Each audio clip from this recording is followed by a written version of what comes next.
사무엘하 14장 28절에서 33절 말씀입니다. 사무엘하 14장 28절에서 33절 말씀입니다. 압살롬이 이태 동안 예루살렘에 있으되 왕의 얼굴을 보지 못하였으므로 압살롬이 요압을 왕께 보내려 하여 압살롬이 요압에게 사람을 보내 부르되 그에게 오지 아니하고 또다시 그에게 보내되 오지 아니하는지라. 압살롬이 자기의 종들에게 이르되 보라, 요압의 밭이 내 밭 근처에 있고 거기 보리가 있으니 가서 불을 지르라 하니라. 압살롬의 종들이 그 밭에 불을 질렀더니 요압이 일어나 압살롬의 집으로 가서 그에게 이르되 어찌하여 내 종들이 내 밭에 불을 질렀느냐 하니 압살롬이 요압에게 대답하되 내가 일찍이 사람을 내게 보내 너를 이리로 오라고 청한 것은 내가 너를 왕께 보내 아뢰게 하기를 어찌하여 내가 그술에게에서 돌아오게 되었나이까. 이때까지 거기에 있는 것이 내게 나았으리이다 하려 함이로다. 이제는 내가 나로 하여금 왕의 얼굴을 볼 수 있게 하라. 내가 만일 죄가 있으면 왕이 나를 죽이시는 것이 옳으니라 하는지라. 요압이 왕께 나아가서 그에게 아뢰매 왕이 압살롬을 부르니 그가 왕께 나아가 그 앞에서 얼굴을 땅에 대어 그에게 절하매 왕이 압살롬과 입을 맞추느라. 아멘. 우리가 이번 주에 사무엘하 14장을 통해서 이스라엘 다윗의 가문의 가정의 비극을 우리는 보았습니다. 이 다윗의 가정의 비극은 사실은 이 자녀들로부터 시작된 것이 아니고 다윗 자신으로부터 시작된 것입니다. 우리아의 아내 밧세바를 범했습니다. 그것으로 끝난 것이 아니고 또 밧세바의 남편 우리아를 자기의 죄를 숨기기 위해서 죽이죠. 그때 하나님께서 너는 어두운 데서 이 죄를 범했지만은 나는 백주에 너의 죄가 다 드러나게 하겠다. 너의 가정에 칼이 멈추지 하지 아니하겠다. 이렇게 하나님께서 말씀을 하셨습니다. 말씀 그대로 정말 이 가정의 가문에서는 자녀들에게는 정말 피비린내 나는 그러한 싸움이 있었고 또 아들 압살롬은 아버지 다윗의 처들을 정말 백주에 더 범하는 성적으로 범하는 그런 일이 있게 됩니다. 다윗의 첫째 아들 암논이 이복 자매 다말에게 이 연애의 감정을 품게 되죠.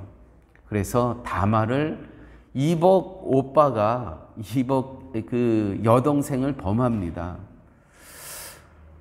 정말 이러지 말라고 다말이 그렇게 이복 자매가 그렇게 요청을 하는데도 결국 자기의 욕정을 이기지 못해서 이복 자매를 범하죠. 그것을 본 이 다말의 친오빠죠. 같은 배에서 타는 압살롬이 2년을 참습니다. 2년을 기회만 보고 있다가 이제 그 이복 형을 죽이게 됩니다.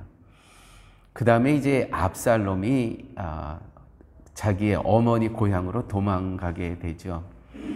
거기서 이제 또 3년이 있다가 오늘 이제 그 요압을 통해서 다시 돌아온 그러한 장면이 오늘의 장면입니다. 다윗은 7명의 처와 수많은 첩이 있었습니다. 그 사이에 자녀들은 또 얼마나 많이 있었겠습니까? 여러분 상상만 해도 이 가정의 상처와 아픔이 얼마만큼인지 상상이 되시겠죠? 첩 7에 아내 7에 첩이 또 많이 있습니다. 거기에 자녀들이 있습니다. 이 가정을 한번 상상을 해 보십시오. 한 뱃속에서 나온 자녀들 사이에서도 얼마나 문제가 많이 있습니까? 그런데 다 7의 그 처와 또 첩이 있습니다. 정말 상상만 해도 정말 이 가정의 이 자녀들 사이에 그러한 그 문제가 뭐 셀 수 없이 많은 것을 저희들 알 수가 있습니다. 이러한 그 다윗의 가정에 너무나 당연합니다. 이러한 일들이 일어나는 것은.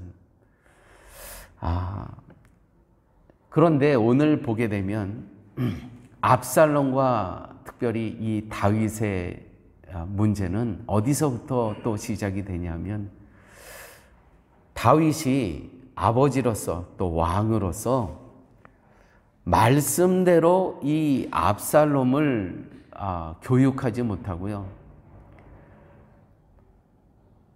연민에 의해서 정에 의해서 이 압살롬을 대했다는 것입니다. 압살롬이 암논을 죽였습니다. 그러면 율법대로, 왜냐하면 왕이기 때문에 그렇습니다. 왕이기 때문에. 율법대로 아니면 아버지가 죽든지 아니면 이 왕으로서의 또 관용을 베풀 수가 있는 겁니다. 벌은 주면서. 그런데 그 모든 것을 하지 않았습니다. 율법에 의하면 말씀을 그 살인한 자는 사실은 도피성이라고 있는데 그 도피성은 고의적으로 죽인 자는 들어갈 수 없지만 여기에 압살롬은 해당되지는 않습니다. 거기는 도피성은 갈 수가 없죠. 그거는 고의적으로 죽인 살인이기 때문에. 그렇지만 얼마든지 왕으로서의 그러한 그 힘을 갖고 그 법대로 벌은 주면서 살릴 수 있는 일도 있었습니다. 아니면 또 자기가 죽어도 됩니다. 그런 일들이, 그러한 제도가 있었습니다. 그런데 다윗은 연민 때문에, 아버지라는 그러한 정 때문에 그 모든 것을 하지 않았습니다. 거기서부터 일이 시작된다는 것이죠. 공평과 사랑의 균형이 깨어졌을 때 이렇게 한 집안에 어려움이 일어나고 있는 것입니다. 그래서 한 국가나 한 교회나 또 한 집안의 평안을 유지하기 위해서는 공평과 사랑의 균형이 유지해야 하는 것은 너무나 중요합니다. 다윗은 연민의 정으로 아들을 압살롬을 대하고 있습니다. 형식적인 용서를 하고요, 어정쩡한 용서를 합니다. 왜냐하면 아들이기 때문에, 연민을 갖고 있기 때문에 그렇습니다. 암논을 죽였습니다. 그러면 거기에 합당한 법도 세우고 그 법에 합당한 것을 치르게 해야 되는데 그런 건 모든 것을 눈 감아 버렸습니다. 연민은 어떠한 경우에도 여러분 신앙의 적입니다. 인간적인 것, 굉장히 그렇게 해야 될 것 같아요. 인간적인. 그런데 그 어떤 법을 무시하고 인간적인 정으로 대했을 때 아주 사회는, 국가는 곤란하게 된다는 것이죠. 우리가 살면서 연민이, 인간적인 정이 1차적인 삶의 판단이 기준이 될 때 그 공동체의 모든 질서는 다 무너지게 된다는 것이죠. 다윗은 연민의 정 때문에, 이 아버지로서의 그 정 때문에 압살롬을 법대로 하지 않은 것 때문에 이 가정이 이렇게 어려워지는 것을 우리가 볼 수가 있습니다. 그래서 이러한 이야기가 있죠. 성격 좋은 리더는 없다. 성격 좋은 리더는 없다. 그게 성도들에게 어떠한 좋은 호평을 받기 위해서는 성격이 좋게 받아들일 수 있게 그러한 환경을 만들어야죠. 그 법보다는 정을 먼저. 그런데 그렇게 하면 그 질서가 잡히지 않는다는 겁니다. 오늘 아침만 하더라도요, 제가 6시에 정확히 시작을 합니다. 여기 다 앉아있지 않지만 여러 가지 하실 일들이 있죠. 그런데 지도자는 그 시간은 딱 또 시작을 해야 되는 겁니다. 그래서 좀 성격준 그 리더 만나기가 그렇게 쉽지가 않은 겁니다. 왜요? 질서를 지켜야 되기 때문에 그렇습니다. 결국 오늘 이제 압살롬이 도망가 있었습니다. 3년 동안. 요압이 꾀를 내어서 이 군대장이죠. 이 압살롬을 데리고 옵니다. 왜냐하면 이 다윗 아버지의 마음을 이 요압이라는 장군이 알고 있었거든요. 너무 그리워하고 있는 거. 암논도 죽었죠. 물론 압살롬이 암논 형을 죽였지만 그래도 압살롬은 자기 아들 아닙니까? 이제 후대의 왕의 계승을 이을 아들 아닙니까? 그런데 돌아가서는 돌아오질 않는 거예요. 그래서 그 압살롬을 통해서 또 돌아오게 합니다. 근데 돌아왔는데 만나주지를 않는 거예요. 오늘 본문이 그겁니다. 여기서 2년을 보내고 있는데 만나주지를 않는 거 얼마나 속이 상하겠습니까? 그래서 압살롬은 또 꾀를 냅니다. 그 요압의 보리밭을 다 불을 질러버립니다. 그것을 요압이 압니다. 그래서 찾아가죠. 왜 내 밭에 불을 질렀느냐 이렇게 찾아와서 거기서 아니 나를 불러놓고 왜 왕을 만나게 해주지 않느냐. 그래서 또 요압은 다윗에게 가서 만나서 이 지금 2년 동안 만나지 못한 아들 압살롬을 만나게 해줍니다. 여러분, 우리가 이 땅을 살아가면서 연민과 아버지의 정 때문에 우리가 바르게 양육하지 못했을 때 그 압살롬뿐만이 아니라 그 가정에는 엄청난 이 말씀이 무너졌기 때문에 질서가 무너졌기 때문에 어려움을 겪는 그러한 모습을 오늘 우리 본문을 통해서 우리가 알 수가 있습니다. 목양과 목회도 마찬가지입니다.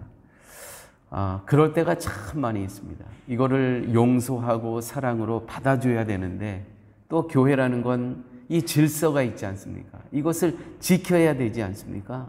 그래서 이러한 갈등 가운데 이 교회에 목회를 해야 되고 목양을 해야 되는 그러한 것이 또 우리의 현실이라는 것이죠.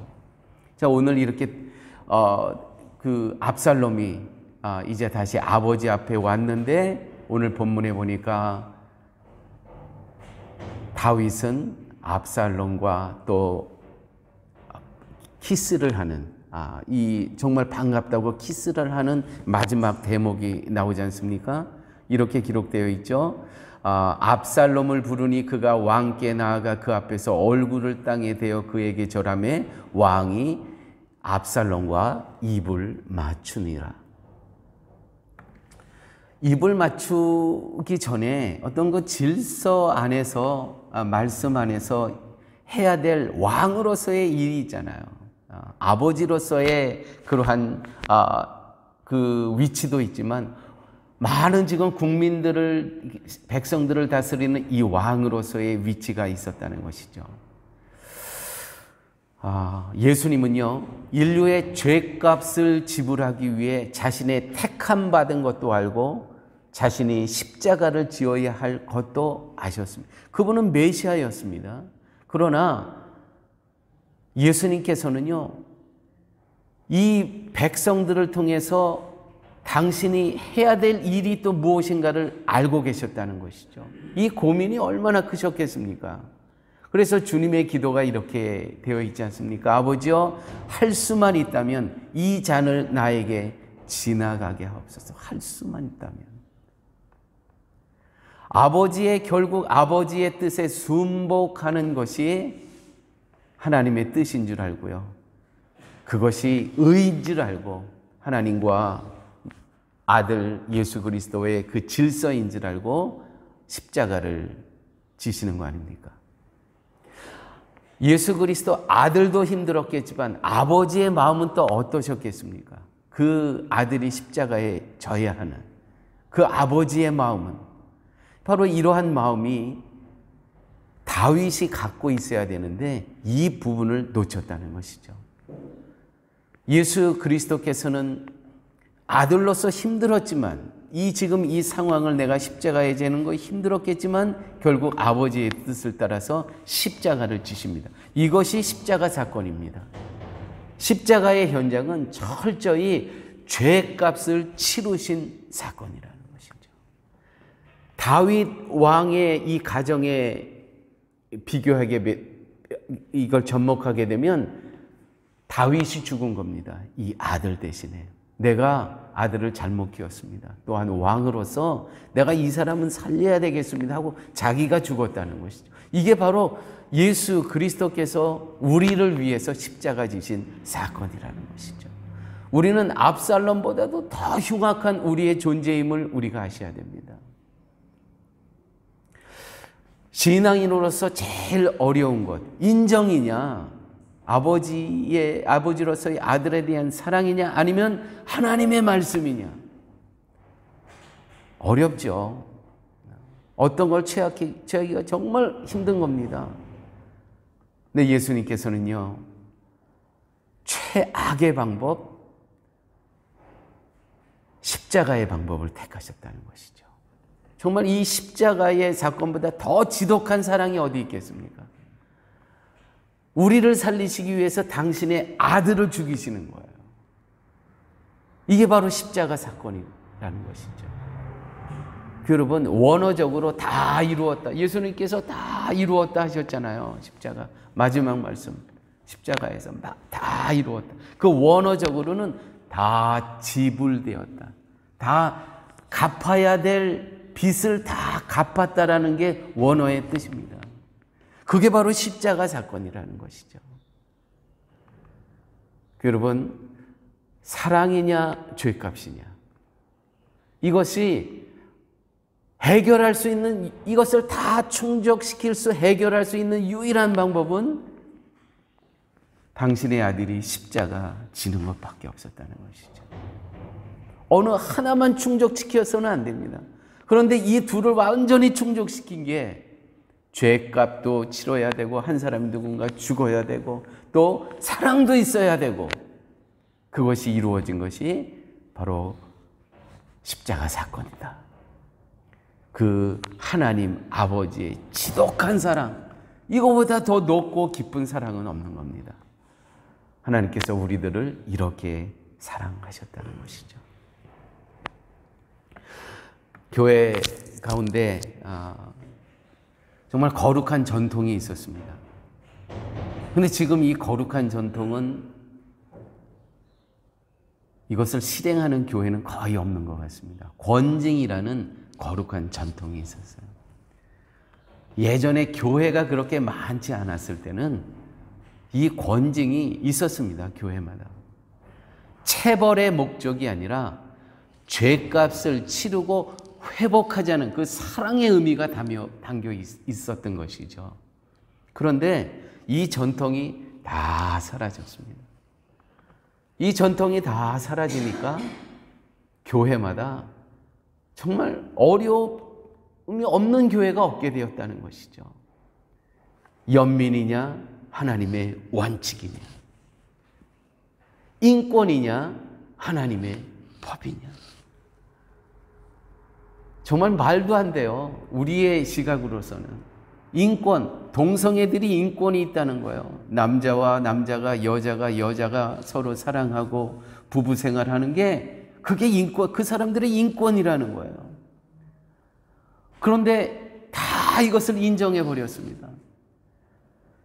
최근에 특별히 이 감리교회에서는 미국이고, 특별히 미국에 이번에 올라가 봤더니 그 감리교회에서 이 동성애자들의 인권을 존중해서 그것을 다 합법화 시켰기 때문에 감리교는 완전히 거기는 다 나오고, 또 그것을 나오더라도 그 건물은요, 그거는 다 교단에 그냥 남아야 돼요.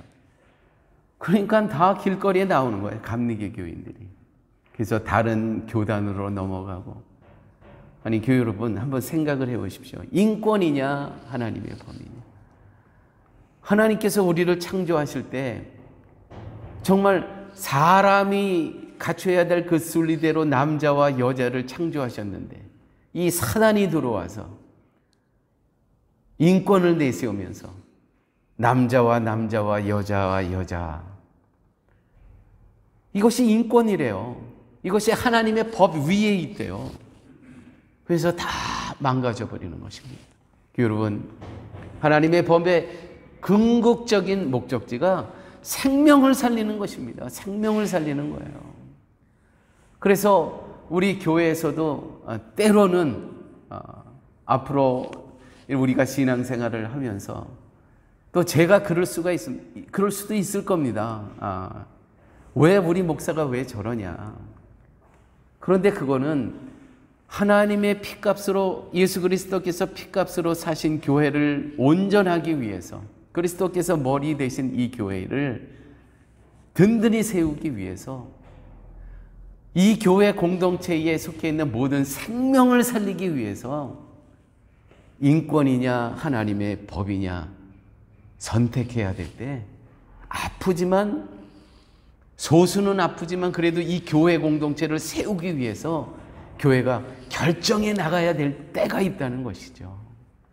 그럴 때 바로 교회가 하나님의 말씀 안에서 하나가 되고, 기도 가운데 하나가 되고, 하나님의 뜻 안에서 하나가 돼야 되는 것이, 그것이 매우 소중하다는 것입니다. 왜냐하면 여러분, 궁극적인 목적은 생명을 살리기 위함입니다.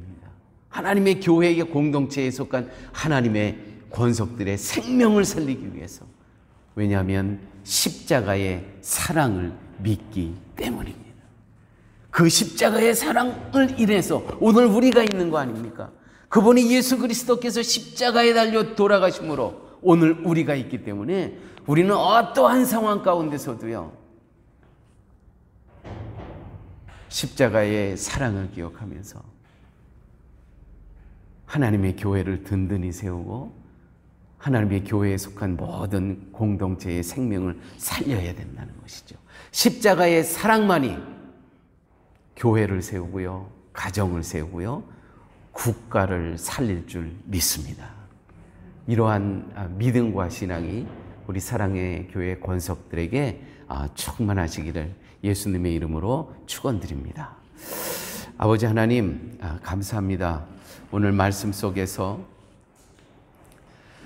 다윗이 버렸던 그 공의가 오늘 말씀 가운데 하나님께서 저희들에게 들려주셔서 직장에서건 또 가정에서건 또 이 사회 속에서 인간의 정을 삶의 기준으로 삼는 것이 아니고 하나님의 말씀을, 하나님의 뜻을 우리의 삶의 기준으로 삼으며 살아갈 수 있는 하나님의 권속들 되게 하여 주시옵소서.